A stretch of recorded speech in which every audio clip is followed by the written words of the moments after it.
ভক্তিৰ ৰসত বুৰ গৈছে জামুগুৰি হাটৰ আকাশ বতাহ।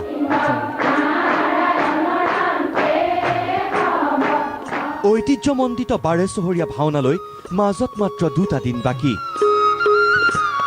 জামুগুৰি হাটৰ গাঁৱে ভূঞে সীমাহীন ব্যস্ততা দেখা পোৱাৰ সমান্তৰালকৈ মহিলাসকলেও ঘৰুৱা কাম কাজৰ উপৰি ব্যস্ত হৈ পৰিছে হৰিনামৰ আখৰাত।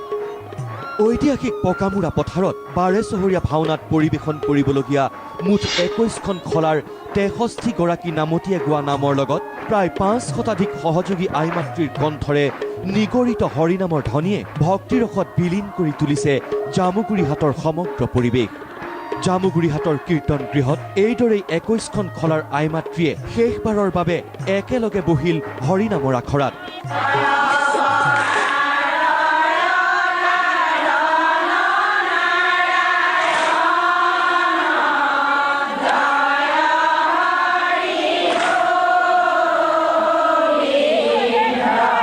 বাৰেচহৰীয়া নাম উপ সমিতিৰ জৰিয়তে আমাৰ নামৰ কৰ্মশালা হৈছে।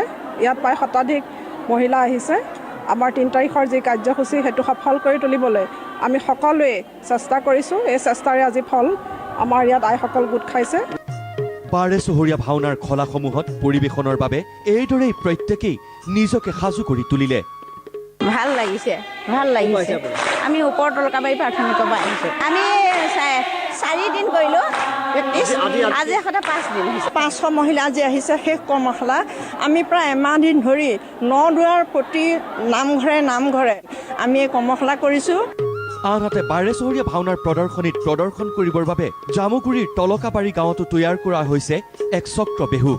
দাপৰ যুগৰ শেষৰ ফালে কৌৰৱ কুল আৰু পাণ্ডৱ কুলৰ যুদ্ধত অভিমন্যুক বধ কৰিবৰ বাবে দ্ৰোণাচাৰ্যৰ তত্বাৱধানত নিৰ্মাণ কৰা হৈছিল চক্ৰবেহু।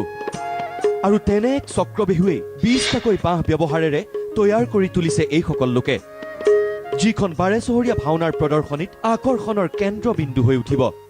পৰিপুৰুষে যি দ্ৰোণ পৰ্ব নাট পাতে, তেতিয়া এই ভাওনা এই বস্তু আমাৰ প্ৰস্তুতি কৰে। এতিয়া আজি প্ৰায় 15 দিনমান লাগিছে। ইয়াতে সকলো সমস্যাখিনি আমি প্ৰস্তুতি কৰি তাত প্ৰতিষ্ঠাহে কৰিম।